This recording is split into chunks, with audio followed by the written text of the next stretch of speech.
আসসালামু আলাইকুম। হাদিসের নামে জালিয়াতি, প্রচলিত মিথ্যা হাদিস ও ভিত্তিহীন কথা। খন্দকার আবদুল্লাহ জাহাঙ্গীর রাহিমাহুল্লাহ।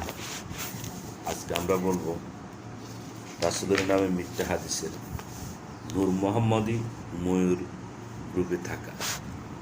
এ বিষয়ে প্রচলিত অন্যান্য কাহিনীর মধ্যে রয়েছে নূর মোহাম্মদীকে ময়ূরের আকৃতি রাখা। এ বিষয়ক সকল কথাই ভিত্তিহীন। কোনো সহিহ জয়ীফ মাউজু হাদিসের গ্রন্থে এর কোনো প্রকার সনদ ভিত্তি বা উল্লেখ পাওয়া যায় না। বিভিন্নভাবে গল্পগুলো লেখা হয়েছে, যেমন আল্লাহ তাআলা শাজারাতুল ইয়াকিন নামক একটি বৃক্ষ সৃষ্টি করেন, অতঃপর রাসূল সাল্লাল্লাহু আলাইহি সাল্লাম এর নূর মুবারককে একটি ময়ূরাকৃতি দান করত। স্বচ্ছ শুভ্র মূর্তির পর্দার ভিতরে রেখে তাকে সে বৃক্ষ স্থাপন করলেন। ক্রমান্বয়ে সে নূর থেকে সব কিছু সৃষ্টি করলেন। রূহগণকে তার দিকে দৃষ্টিপাত করতে নির্দেশ দিলেন ইত্যাদি। জাল হাদিসের জাল বই ছাড়া কোথাও এর সনদ পাওয়া যায় না। রাসূল সাল্লাল্লাহু আলাইহি সাল্লাম তারকা আরোপী ছিলেন। আমাদের দেশে প্রচলিত ধারণা রাসূলুল্লাহ সাল্লাল্লাহু আলাইহি সাল্লাম আদম সৃষ্টির পূর্বে তারকা আরোপী বিদ্যমান ছিলেন। এ বিষয়ে বিভিন্ন ভাষা প্রচলিত, যেমন রাসূল সাল্লাল্লাহু আলাইহি সাল্লাম ফাতেমা রাদিয়াল্লাহুকে বললেন, জিবরাইল আলাইহিস সালাম তোমার ছোট চাচা। এ বিষয়ে প্রচলিত সকল কথাই ভিত্তিহীন ও মিথ্যা। আমাদের দেশে সুপ্রসিদ্ধ একটি ইসলামী কেন্দ্র থেকে প্রকাশিত একটি খুতবার বই লেখা হয়েছে যে উপরের কথাগুলো অনুবাদে উক্ত পুস্তকে বলা হয়েছে যে হযরত আবু হুরায়রা রাদিয়াল্লাহু তাআলা হতে বর্ণিত, হযরত রাসূল করিম সাল্লাল্লাহু আলাইহি সাল্লাম জিবরাইল আলাইহিস সালামকে জিজ্ঞেস করলেন, হে জিবরাইল, আপনার বয়স কত? তিনি উত্তর দিলেন, ইয়া রাসূলুল্লাহ, আমি এই সম্পর্কে কিছুই জানি না, তবে এতটুকু বলতে পারি যে চতুর্থ পর্দার বা চতুর্থ আসমানে একটি সিতারা আছে, যা প্রতি ৭০,০০০ বছর পর সেখানে উদিত হয়। আমি উহা এ যাবৎ ৭০,০০০ বার উদিত হতে দেখেছি। এত শ্রবণে হুজুর সাল্লাল্লাহু আলাইহি সাল্লাম বললেন, হে জিবরাইল, শপথ মহান আল্লাহর ইজ্জতের, আমি সেই সিতারা। বুখারী শরীফ। এই সকল কথা সবই ভিত্তিহীন মিথ্যা কথা, যা হাদিস নামে প্রচলিত। তবে সবচেয়ে দুঃখজনক বিষয় হলো এই ভিত্তিহীন কথাটিকে বুখারী শরীফের বরাত দিয়ে চালানো হয়েছে। আমরা দেখেছি যে সিরাহ হালাবিয়া গ্রন্থের লেখক একজন অজ্ঞাতনামা লেখকের উপর নির্ভর করে এই জাল হাদিসটি উদ্ধৃতি করেছেন। কিন্তু আমরা কি একটু যাচাই করব না? এই সকল ইসলামিক কেন্দ্রে এমন অনেক আলিম রয়েছে যারা যুগ যুগ ধরে বুখারী পড়াচ্ছেন। বুখারী শরীফের অনেক কপি সেখানে বিদ্যমান, কিন্তু কেউই একটু কষ্ট করে পুস্তকটি খুলে দেখার চেষ্টা করেন না। শুধু সহিহ বুখারী নয়, তারিখ বুখারীর লেখা বা অন্য কারো লেখা কোনো গ্রন্থে এই কথাটি সনদ সহ বর্ণিত হয়নি, অথচ এই জাল কথাটি বুখারীর নামে চালানো হলো। কেউ কেউ এই ভিত্তিহীন কথাটিকে শুধু বুখারীর নামে চালানোর চেয়ে বুখারী ও মুসলিম উভয় নামে চালানোকে উত্তম বলে মনে করেছেন। উক্ত প্রসিদ্ধ তিনি কেন্দ্রের একজন সম্মানিত মুহাদ্দিস, যিনি বহু বছর যাবৎ ছাত্রদেরকে সহিহ বুখারী ও সহিহ মুসলিম পড়িয়েছেন। তিনি এই হাদিসটি উল্লেখ করে লিখেছেন মুসলিম শরীফ ও বুখারী শরীফ। আমরা মনে করি যে এ সকল বুজুর্গ ও আলিম জেনে শুনে এরূপ মিথ্যা কথা বলেননি। তারা অন্য আলিমের উদ্ধৃতির উপর নির্ভর করেছেন, কিন্তু আলিমদের জন্য এটি কখনোই গ্রহণযোগ্য নয়। এখন আমরা যতই বলি না কেন, এই হাদিসটি বুখারী বা মুসলিমে কোথাও নেই। আপনারা সহিহ বুখারী সহিহ মুসলিমের অনুসন্ধান করুন। সাধারণ মুসলিম ও ভক্তগণ সে সকল কথায় কর্ণপাত করবেন না। তারা কোনোরকম অনুসন্ধান ছাড়াই বলতে থাকবেন, এত বড় আলিম কি আর না জেনে লিখেছেন? নূর মুহাম্মদই প্রথম সৃষ্টি।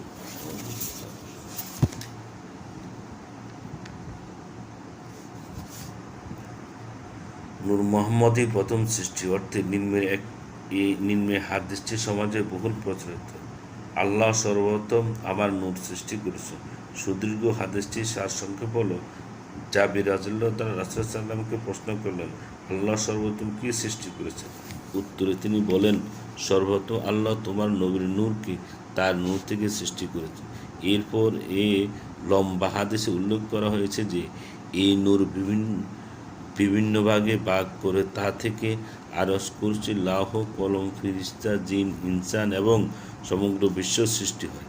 এই হাদীসটির অর্থ ইতিপূর্বে উদ্ধৃত সহিহ মুসলিমের সাথে সাংঘর্ষিক, কারণ তাতে বলা হয়েছে যে ফেরেশতাগণ নূর থেকে, জিনগণ আগুন থেকে এবং মানুষ মাটি থেকে সৃষ্টি। আর এই হাদিসে বলা হয়েছে যে ফেরেশতা, জিন, ইনসান, মহাবিশ্ব সব কিছু নূর থেকে সৃষ্ট। তারপর এই হাদিসটির বক্তব্য আমাদের কাছে আকর্ষণীয়। যদি রাসূলুল্লাহ সাল্লাম এর নামে মিথ্যা বলার বা যা শোনা তাই বলার অনুমতি থাকতো, তবে আমরা তা নির্দ্বিধায় গ্রহণ করতাম ও বলতাম। কিন্তু যেহেতু তা নিষিদ্ধ, তাই কোরআন ও সুন্নাহর এই নির্দেশ অনুসারে আমরা সনদ অনুসন্ধান করতে বাধ্য হই এবং নিম্নের বিষয়গুলি জানতে পারি। ক, বিশ্বে বিদ্যমান কোনো সহিহ গ্রন্থে হাদীসটি সনদসহ পাওয়া যায় না।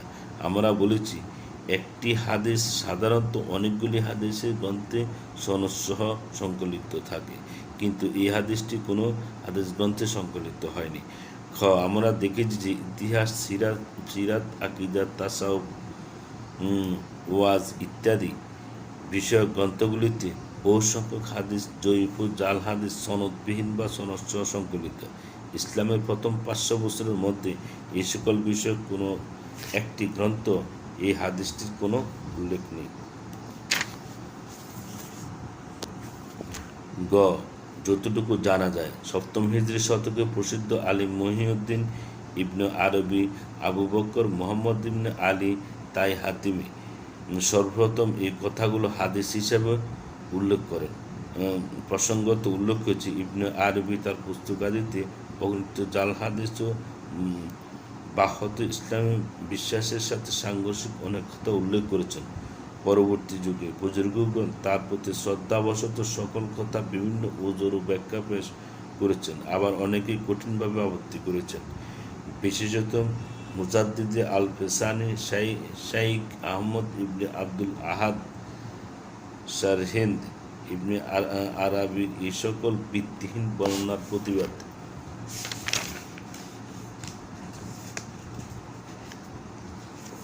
করেছেন বারংবার, কখনো কোনো নরম ভাষায়, কখনো কখনো কঠিন ভাষায়। এক চিঠিতে তিনি লিখেছেন, আমাদের নস বা কোরআন ও হাদিসের পরিষ্কার অকাট্য বাণীর সহিত কারবার।